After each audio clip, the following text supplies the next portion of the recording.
Vous êtes de plus en plus nombreux à nous suivre et à participer à l'évolution de la chaîne Afrique N24, et sincèrement nous tenions à vous en remercier.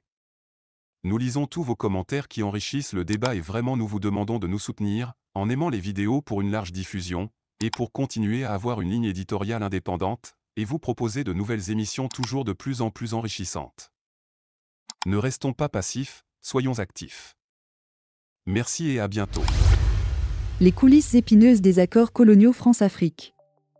Les relations contractuelles entre la France et les nations africaines ont souvent été soumises à des critiques en raison de leur tendance à avantager la France. L'héritage du passé colonial et la persistance des liens économiques et politiques ont engendré des déséquilibres notables. Les accords commerciaux ont tendance à privilégier les produits et les industries français, ce qui entrave la croissance des économies locales. Cette situation perpétue un cercle vicieux de dépendance et restreint la capacité des nations africaines à exploiter pleinement leur potentiel économique. De tels accords, perçus par certains comme entretenant une dynamique inégalitaire, ont suscité des appels à plus de transparence, à des négociations justes et à une rupture avec les schémas historiques d'exploitation. Dans cette vidéo, Abdoulaye Diop, ministre malien des Affaires étrangères, offre une analyse approfondie de la manière dont les accords de sécurité entre le Mali et la France ont essentiellement profité aux intérêts français, tandis que d'autres accords ont simplement bafoué la souveraineté du Mali. On a permis à certaines entreprises de venir agir, mais on aurait pu favoriser des entreprises nationales. On aurait pu demander aux gens de prendre des nationaux pour faire des choses. Donc c'est un peu tous ces choix. Ça a une implication quand on dit défendre les intérêts vitaux des Maliens, parce que souvent, on connaît les intérêts vitaux, mais on n'est pas prêt à se battre pour ces intérêts vitaux. Parce qu'il y a une conséquence.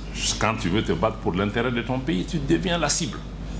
Tu deviens l'ennemi par rapport à ça. Donc ça, c'est vraiment la souveraineté est au cœur de l'action diplomatique. Et comme je l'ai dit, l'appareil diplomatique, nous, ministère des Affaires étrangères, et aussi avec toutes les ambassades et tous les consulats, donc nous sommes chargés de traduire au quotidien, de défendre ces positions, de les promouvoir.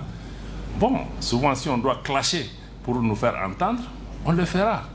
Bon, même si l'action diplomatique demande quand même qu'on arrondisse les angles, on arrondit les angles quand c'est nécessaire, mais je vous dis, la scène internationale est marquée par tellement d'injustice et tellement de violence.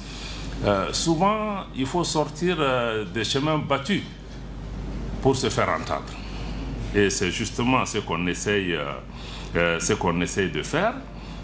Et quand vous voyez dans l'affirmation aujourd'hui de cette question de souveraineté et de prise en charge, ça nous a amené à tirer des conséquences et à poser des actes que vous avez vus sur le quotidien, que certains apprécient, que d'autres n'apprécient pas. Mais quand tu dis que tu veux défendre telle ou telle chose, si ça ne va pas dans cette direction, il faut être prêt à assumer. Mais en assumant aussi chaque chose à ses conséquences. Chacune des décisions que nous avons prises, ça peut dans certains cas affecter les Maliens. Et c'est dans ce contexte que nous avons d'abord commencé par dénoncer, par exemple, les accords de défense avec la France, parce qu'ils étaient ostentatoires à la souveraineté du Mali et même contraires souvent à certaines dispositions de la constitution de notre pays. Si vous voyez certains de ces accords, même notre armée nationale, notre flotte aérienne ne pouvait pas accéder à certaines parties de notre espace aérien parce que des partenaires estiment qu'ils sont en train de travailler dans ces zones, nous ne pouvons pas y arriver. Mais c'est notre pays, c'est les autres qui doivent venir nous demander la permission d'entrer dans notre espace et non que le Mali demande la permission à quelque puissance que ce soit qui est assis ici, qui est venu à notre invitation, qui puisse dire que non, l'espace aérien malien, on est à Tombouctou, on est en train de faire des... Vous ne pouvez pas venir ici. Donc c'est pourquoi on a dénoncé ces accords, parce que vous voyez qu'aujourd'hui, notre armée a la pleine liberté. Nous pouvons aller partout sur notre territoire si nous le voulons. Partout. Personne ne peut nous empêcher de le faire. Mais ce n'était pas le cas. Même pour que le Mali puisse s'armer, mais il y avait une sorte d'embargo de fait. Certains ont dit oui, vous avez changé de partenaire. Mais les partenaires qu'on a ne nous permettent pas d'avancer. Ils étaient là pour pouvoir nous fragiliser et nous diminuer pour pouvoir avoir leur intérêt. Mais on va là où on trouve nos intérêts. L'opération Barkhane qui était là, c'était 2 millions d'euros par jour. 2 millions d'euros par jour. Ça, c'est combien de milliards en francs CFA? 2 milliards Hein? 1,3 milliard de francs CFA par jour. 9 ans. 9 ans. La France n'a pas donné un seul hélicoptère au Mali dans cette période. Aujourd'hui, vous voyez le nombre d'aéronefs que nous avons pu accueillir en moins de 2 ans sur nos ressources propres au moment où le pays est sous sanctions, sous embargo et presque seul, sans partenaire.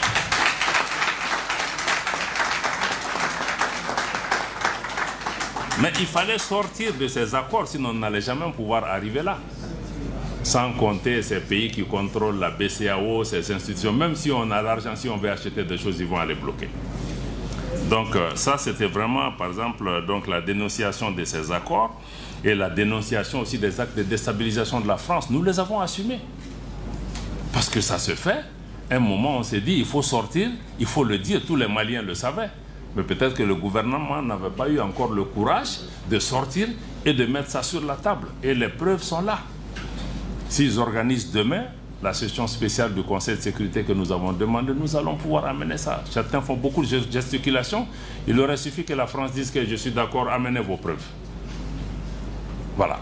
Bon, on était prêt vraiment à aller dans ça. Il dit, ah oui, mais si vous avez des preuves, pourquoi vous ne mettez pas dans la presse? On ne met pas dans la presse parce que vous êtes membre permanent du Conseil de sécurité des Nations Unies. Vous avez une responsabilité particulière. Vous dites que vous êtes champion des droits de l'homme. Vous avez une place sur une enceinte internationale qui décide de la paix et de la sécurité. Vos actes sur le terrain sont contraires à ce que vous êtes en train de dire. C'est pourquoi ça ne va pas se dire dans la presse. Ou bien c'est que John est là. Voilà. Donc ce n'est pas une question de dire qu'on fait un article de presse. Non, on dit que c'est là-bas qu'on va s'asseoir parce que là-bas c'est une tribune solennelle. Tout ce qui se fait, se dit, c'est écrit. Donc malheureusement, je pense que vous voyez que ça ne s'est pas fait. Nous allons continuer à nous battre. Le retrait de l'aménagement aussi s'inscrit dans ce cadre. Vous voyez une mission qui est venue pour nous aider. Pendant 10 ans, le résultat n'est pas ce que les Maliens attendaient. On a près de 16 000 hommes. L'aménagement aussi, c'est 1,3 milliard de francs CFA dépensés par an. De dollars. De dollars, quelqu'un va donner ça en CFA. 1,3 milliard de dollars par an. Hein? Près de 600 milliards sur 10 ans. Sur ces 600 milliards, combien sont même donnés aux Maliens? Si on nous disait même que, bon, écoutez, prenez 20% de ça, nous on va même partir. Nous, on se serait battu. On en serait sorti. Mais pendant ce temps, pendant ces 10 ans, quand eux ils sont venus, l'objectif essentiel, la menace au Mali, c'est une menace terroriste. On fait face à des groupes terroristes. Les Nations Unies, par doctrine, c'est que eux, c'est des missions de maintien de la paix. Quand deux pays se battent, quand deux groupes se battent, ils viennent, ils se mettent au milieu. Mais ils ne vont pas se battre. Quand les terroristes passent, ils disent que non, ce n'est pas vous qui nous intéressez, nous, on s'occupe d'autres choses ici. Bon, on a dit qu'après 10 ans, nous, aujourd'hui, la menace est terroriste. C'est le terrorisme qui nous tue. C'est le terrorisme qui est partout dans notre pays. Si vous voulez nous aider, vous nous aidez à lutter contre le terrorisme. Mais si vous ne pouvez pas faire ça, il faut au moins nous laisser. Nous, on est en train de lutter contre les terroristes. Pendant ce temps, chaque jour, il y a un rapport qui sort, Moura, on a tué ceci, on a tué des peuls, on a... Donc, non seulement ils ne nous laissent pas faire le travail qu'on veut faire pour lutter contre les terroristes, mais ils ont commencé à constituer un obstacle pour faire ce que nous voulons faire. Donc, on a dit à un moment, il faut qu'on en tire la conclusion. Il faut qu'on en tire la conclusion, qu'on y mette fin, mais ne nous trompons pas. Quand on dit l'aménagement part aussi, bon, on reconnaît les sacrifices. Il y a eu plusieurs centaines de soldats qui sont morts. Les soldats qui sont morts aussi, 95% viennent des pays africains. Ce n'est pas les autres là qui viennent mourir. Hein. Ils viennent, ils sont dans leur drone, ils sont dans leur truc comme dans une université pour étudier ce qui se passe. Mais ce sont nos frères burkinabés, nigériens et autres qui sont morts. Et qui décide à l'aménagement? Mais ce ne sont pas ces 95%. C'est d'autres puissances tapis dans l'ombre qui décident ailleurs. Donc on a expliqué à nos frères que le départ là, ce n'est pas contre vous. Vous êtes venus vous sacrifier, Mais peut-être le véhicule dans lequel vous êtes venu nous aider n'est pas le bon véhicule, n'a pas la bonne. Beaucoup d'entre eux sont venus de bonne foi.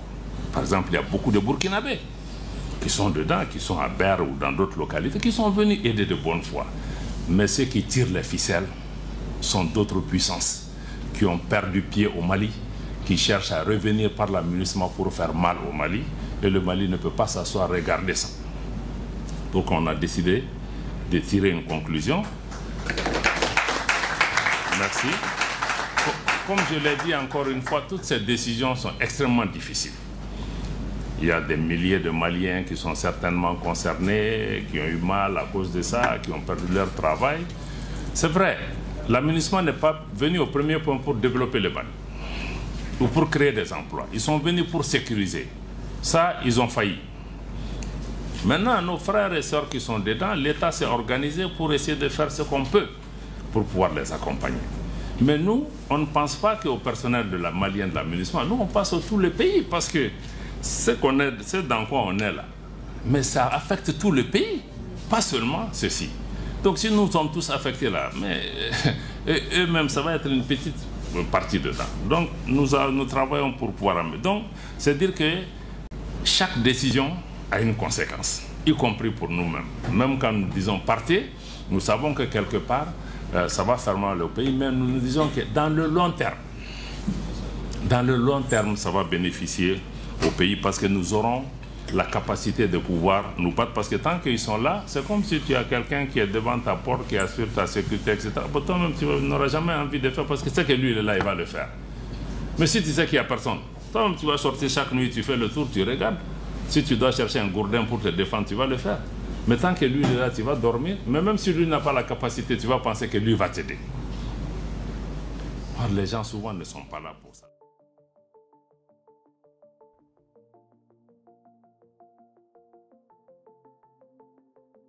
Les relations entre les pays africains et les puissances occidentales, notamment la France, ont longtemps suscité des débats et des critiques quant à leur équité et leurs bénéfices mutuels. Les accords conclus entre ces nations ont souvent été pointés du doigt pour favoriser les intérêts de la puissance occidentale concernée, au détriment des pays africains. Ce déséquilibre trouve notamment ses racines dans l'héritage colonial et dans le maintien des liens économiques et politiques qui en découlent. L'impact de l'héritage colonial sur les relations actuelles entre la France et les pays africains ne peut être sous-estimé. Les conséquences de la colonisation, telles que l'exploitation des ressources naturelles, la déstructuration des économies locales et la manipulation des frontières, ont laissé des cicatrices profondes. Ces réalités historiques se reflètent dans les accords commerciaux contemporains où les intérêts économiques de la puissance coloniale sont souvent privilégiés. Les accords commerciaux favorisent fréquemment les biens et industries français, ce qui entrave le développement autonome des économies africaines en les maintenant dans une position de dépendance économique.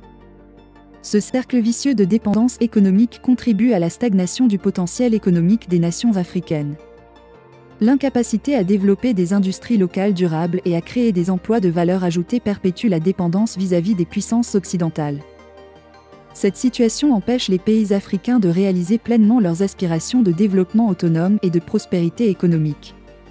Les dynamiques inégales de pouvoir entre les parties contractantes continuent de mettre en lumière le besoin urgent de rééquilibrer ces relations. Face à ces réalités, de nombreux acteurs ont appelé à une refonte des accords entre les pays africains et les puissances occidentales.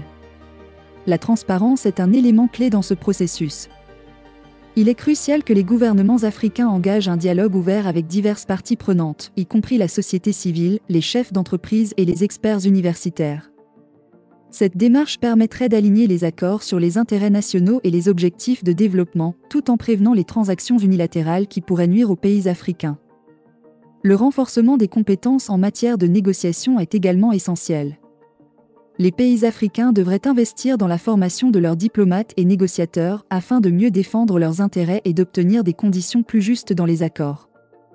Cette expertise pourrait également être partagée à travers le continent pour une meilleure préparation aux négociations.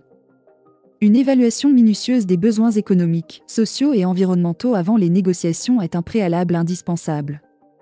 Cette connaissance approfondie aiderait les pays africains à articuler leurs priorités de manière claire et à s'assurer que les accords répondent à leurs besoins spécifiques.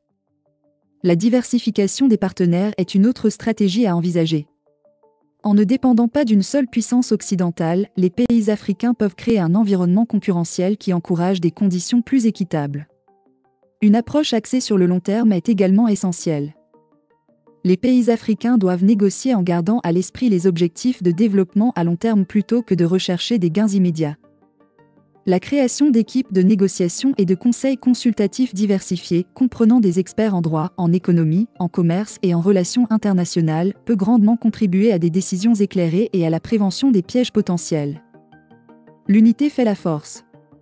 Les pays africains peuvent renforcer leur pouvoir de négociation en formant des coalitions et des alliances régionales, ce qui renforce leur influence et favorise une position de négociation plus forte. Enfin, le recours à l'expertise juridique pour examiner les accords et l'implication du public à travers des consultations et des campagnes médiatiques peuvent renforcer la transparence et la responsabilité dans les négociations. En somme, la quête d'accords plus équitables et bénéfiques entre les pays africains et les puissances occidentales est une entreprise complexe qui requiert une approche proactive, collaborative et réfléchie. En créant un environnement de respect mutuel, de transparence et de collaboration, les nations africaines peuvent forger des partenariats qui soutiennent leurs aspirations de développement et qui contribuent à une relation plus équilibrée avec les puissances occidentales. N'hésitez pas à diffuser cette vidéo parmi vos contacts et assurez-vous de vous abonner et de cliquer sur l'icône de la cloche pour recevoir des notifications dès la publication de nos prochaines vidéos.